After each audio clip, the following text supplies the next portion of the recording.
Hi, it's Timothy Carlson here, and we're going back in time and looking at some more of the X-Men films today. Today we're going to look at this. This is the X-Men Beginnings Trilogy, which features 3 films in 4K.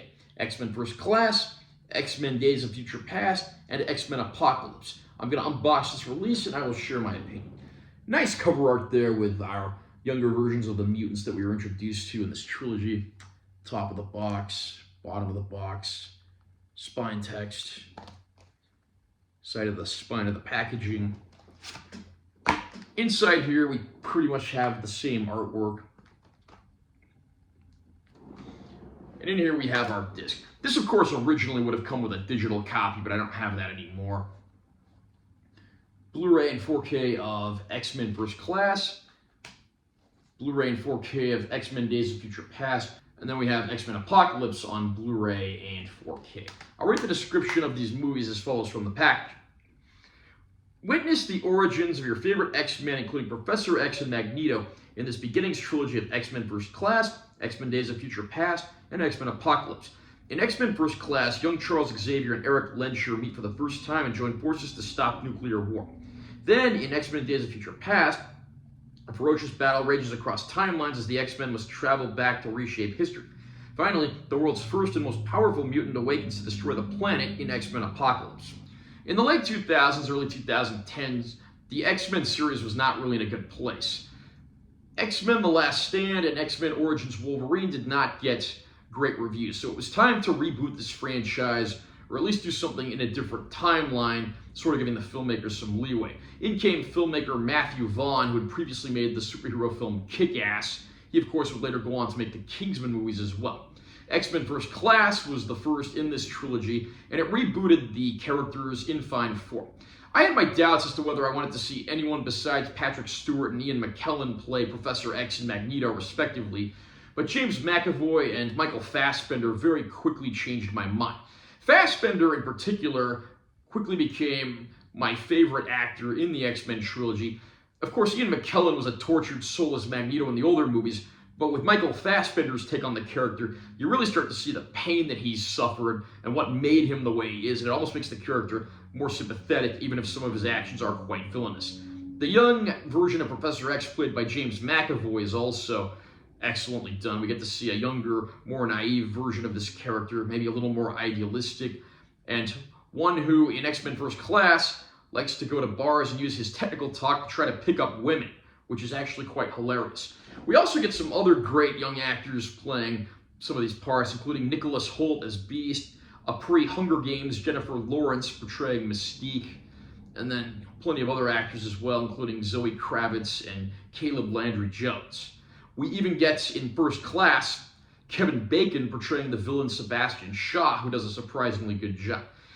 First Class, of course, is set in the 60s amidst the Cuban Missile Crisis, and the movie has all the style and sophistication of a 60s James Bond film. It looks amazing, and the performances are all great. Sebastian Shaw certainly makes an interesting villain, and has some nice tie-ins to Magneto's backstory. And of course, by the end of this movie, you kind of know that these characters are going to go their separate ways, but it's interesting to see their early collaborations and what caused the rift between them. Days of Future Past is the biggest and most ambitious X-Men film of them all, being a continuation of the older X-Men film series, by which time Sentinels have wiped out most of the mutants, but our heroes come up with a plot to send Wolverine back in time into his 1973 self so that he can go about trying to unite Charles Xavier and Eric Lensher so that they can prevent the great Sentinel War that would come to be. It's easily the biggest, most ambitious film, and it introduces Evan Peters as Quicksilver, who's quickly became something of a fan favorite mutant. And there are some just great performances all around. We even get Peter Dinklage portraying a villain.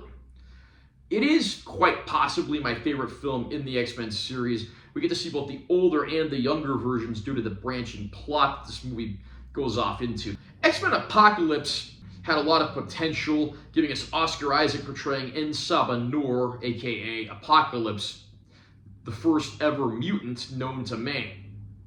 And he recruits 4 other mutants, including Magneto, to become his 4 horsemen of the Apocalypse. Unfortunately, this movie suffers from a lot of the problems that X-Men The Last Stand had, where we start to get a lot of instances of too many characters being introduced in too little time and too little development overall. I mean, the villain just isn't really as interesting as he should be, despite the fact that Oscar Isaac actually gives a pretty good performance. And we do get a lot of other pretty good performances in the movie, including Alexandra Shipp playing the younger version of Storm, Sophie Turner playing a young Jean Grey, and Cody Smith-McPhee playing a younger version of Nightcrawler, the mutant that was played by Alan Cumming in X2 in the older trilogy. This movie's not a total loss, but it is a bit overplotted at times. It just tries to do too much in too little time.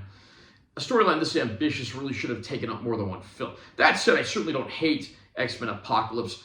One of my other issues with the film is that there's one little shoehorned side trip that just feels like an excuse to shoehorn Wolverine into the film that was completely unneeded and unnecessary. Again, though, the three films overall are certainly entertaining, and I think X-Men fans will like what they get here for the most part. The picture quality on these 4K discs is a bit hit and miss. The first two films are actually upscales, and the quality tends to be a little murky at times, although there are some shots that look absolutely beautiful. Apocalypse, on the other hand, is native 4K and is the absolute stunner of the bunch, looking absolutely gorgeous from start to finish. So overall, I would say Apocalypse is a great upgrade from Blu-ray. The latter two films, not so much, but they certainly don't look bad. I don't think fans will be too terribly disappointed.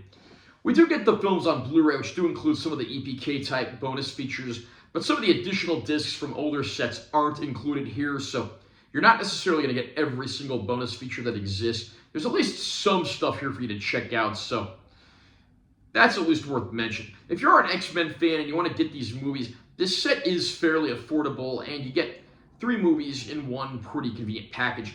I do wish that the first 2 films looked a little better, and maybe there were a few more bonus features, but overall, I can give this set a recommendation to any fan. Are you a fan of the X-Men films? What do you think of this rebooted trilogy? Who are your favorite actors and characters in the films? Comment down below and let me know what you think. Also, remember to subscribe to this channel for more content. I'm always posting new videos. And make sure you give this one a like if you found it helpful. I'm Taylor T. Carlson. I'll see you next time.